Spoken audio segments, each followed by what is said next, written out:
अरे क्या हो गया?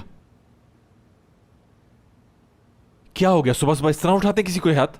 तो क्या तुम चाह रहे थे कि गजल आकर तुम्हें उठाए? अरे किसी ने अपनी रिंग उतारकर लापरवाही से रख दी।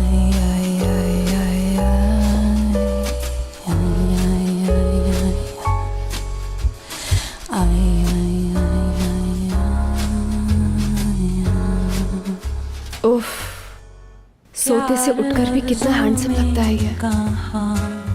होश में आओ हयात, हटाओ नजरें, मत देखो उसकी तरफ।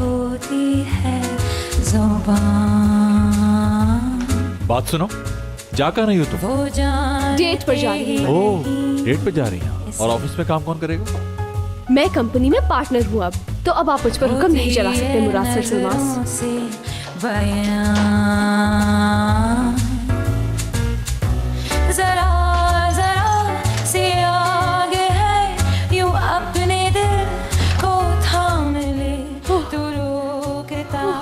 बच गई।